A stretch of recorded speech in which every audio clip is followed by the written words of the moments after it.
यहाँ पर हम लोग फ्रेम का कंस्ट्रक्शन और कंस्ट्रक्शन टाइप देख रहे हैं। फ्रेम कितने टाइप की होती हैं। कन्वेंशनल फ्रेम जो होती है उसका स्ट्रक्चर इस तरह का रहता है, जिसमें फ्रेम बॉडी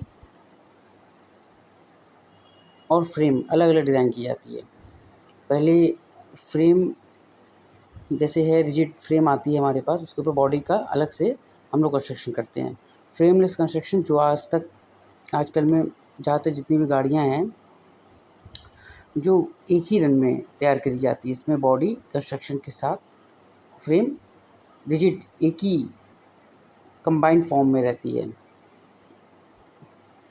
आजकल की जितनी भी कारें हैं जनरल प्रैक्टिस में इसी तरह से डिज़ाइन की जाती हैं। अभी हम लोग कन्वेंशनल फ्रेम का कंस्ट्रक्शन देखते हैं, कैसे कैसे इसको डिज़ाइन करते हैं, कैसे इसको बनाया जाता है। जब भी चेसिस फ्रेम तैयार करते हैं तो लॉन्गिट्यूडनल मेंबर लिए जाते हैं। राइट और लेफ़्ट दो तरह के लॉन्गिट्यूडनल मेंबर लिए गए हैं। ये राइट का है, राइट पोर्शन, और लेफ़्ट का है। फिर इनको डिस्टेंस को मेंटेन रखने के लिए इसमें क्रॉस मेंबर यूज़ करते हैं। इन दोनों के बीच में लेफ़्ट और राइट लॉन्गिट्यूडनल मेंबर्स के बीच में क्रॉस मेंबर को अटैच कर दिया जाता है। अब इनको अटैच करते हैं तो वेल्ड नहीं करा जाता है, इनको बोल्ट के थ्रू अटैच किया जाता है, ताकि अगर गर्मी के टाइम पे हीटिंग हो या सर्दी के टाइम पे कॉन्ट्रैक्शन हो तो वेल्डिंग टूटे ना, इसलिए इनको बोल्ट के थ्रू अटैच किया जाता है। बोल्ट या रिवेट के थ्रू अटैच किया जाता है लॉन्गिट्यूडनल मेंबर और क्रॉस मेंबर्स को आपस में बोल्ट के थ्रू अटैच करते हैं या रिवेट्स के थ्रू अटैच करते हैं। आप देख सकते हैं जितने ज़्यादा ये क्रॉस मेंबर्स होंगे उतनी ज़्यादा हाई स्ट्रेंथ आती है। पहले वाले लेआउट में आप देख सकते हैं 3 ही क्रॉस मेंबर्स दिए हुए हैं, दूसरे वाले में 6 क्रॉस मेंबर्स हैं, तो इसकी स्ट्रेंथ ज़्यादा है और स्टेबिलिटी ज़्यादा है एज रिस्पेक्ट टू जिसमें 3 क्रॉस मेंबर्स हैं। चेसिस फ्रेम की डिज़ाइन में हम लोग टॉर्सनल रिजिडिटी के लिए डायगोनल क्रॉस ब्रेसिंग भी देते हैं। इसका यूज़ ये होता है, जैसे कभी अनइवन सरफेस पे गाड़ी चलती है तो एक तरफ ज़्यादा लोड होने के कारण या एक तरफ गाड़ी अगर झुक भी जाए तो टॉर्सनल रिजिडिटी के कारण जो फ्रेम है वो फेल ना हो, वहाँ से क्रैक ना हो, इसलिए इसको हम लोग डायगोनल क्रॉस ब्रेसिंग के थ्रू अटैच भी करते हैं। यहाँ पर आप देख सकते हैं जो लॉन्गिट्यूडनल मेंबर्स हैं आगे की तरफ उठे हुए हैं, नीचे फिर बीच में दबे हुए हैं। झुक मतलब जो सरफेस के पास जो इसकी ऊंचाई है वो कम है, आगे की तरफ से ऊंची है और पीछे की तरफ से थोड़ी सी ऊपर की तरफ है। ऐसा इसलिए करते हैं ताकि जो भी हम स्प्रिंग यूज़ करेंगे या सस्पेंशन के तौर पे अगर हम स्प्रिंग कॉइल या कोई भी स्टड देते हैं तो उसके लिए जगह बनी रहे। और इसका एक और भी यूज़ होता है, अगर जितना ग्राउंड क्लियरेंस कम होगा, जैसे बीच में आप बीच के एरिया में देख सकते हैं ग्राउंड क्लियरेंस कम है, तो सेंटर ऑफ ग्रेविटी भी पास में रहती है पूरे स्ट्रक्चर की, इससे हाई स्टेबिलिटी मिलती है और गाड़ी पलटने की संभावना कम हो जाती है। इसलिए आगे की तरफ से थोड़ा सा इसको उठा दिया जाता है, पीछे की तरफ से उठा दिया जाता है, ताकि आगे सस्पेंशन वगैरह को अटैच करने में आसानी रहे।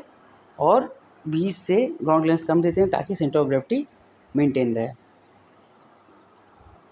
Same construction of chassis frame के लिए बात करी जाए तो आप देख सकते हैं आगे की तरफ से जो ये लेआउट है लॉन्गिट्यूडनल मेंबर्स का वो नैरो है पीछे के रिस्पेक्ट में। ऐसा इसलिए करते हैं ताकि जैसे हम लोग गाड़ी को घुमाएं कम एरिया में तो आसानी से टायर के पास स्पेस रहे घुमाने के लिए, इजी वे में घुमा सकें और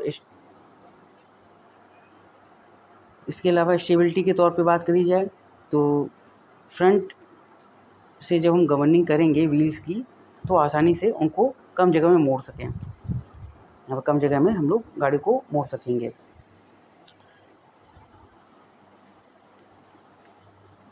और दूसरा है एरोडायनेमिक के बेसिस पे बात करी जाए तो आगे की तरफ से ऐसा डिज़ाइन होने से एरोडायनेमिकली भी सपोर्ट करता है ये स्ट्रक्चर को। कंस्ट्रक्शन चेसिस में आप देख सकते हैं कि यहाँ साइड में लॉन्गिट्यूडिनल मेंबर्स के पास कुछ अलग से ब्रेसेस दिए हुए हैं, कुछ अलग सपोर्ट दे रखे हुए हैं। उनको डायरेक्ट हम लोग वेल्ड भी कर देते हैं या बोल्ट से भी अटैच कर देते हैं।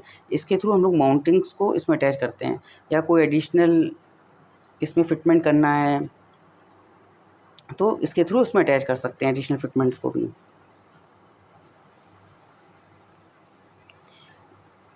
आप देख सकते हैं जो फ्रंट एक्सल्स हैं और रियर एक्सल हैं, इनसे फ्रंट का जो पोर्शन है उसके बीच की डिस्टेंस को फ्रंट ओवरहैंग कहा गया है। और ऐसे रियर के एक्सल से रियर एक्सट्रीम पोर्शन लॉन्गिट्यूडनल के बाद जो ब्रेस वो लगे हुए हैं ब्रेस मेंबर का क्रॉस मेंबर का वो रियर ओवरहैंग कहा गया है। हाँ, आपने देखा होगा जैसे हम लोग कभी बस में बैठते हैं तो आगे की तरफ सबसे जर्क होता है, पीछे की तरफ से जर्क होता है, क्योंकि ये वाला सपोर्ट जो है यहाँ पर कोई भी सस्पेंशन सपोर्ट या कोई चीज़ नहीं रहती है।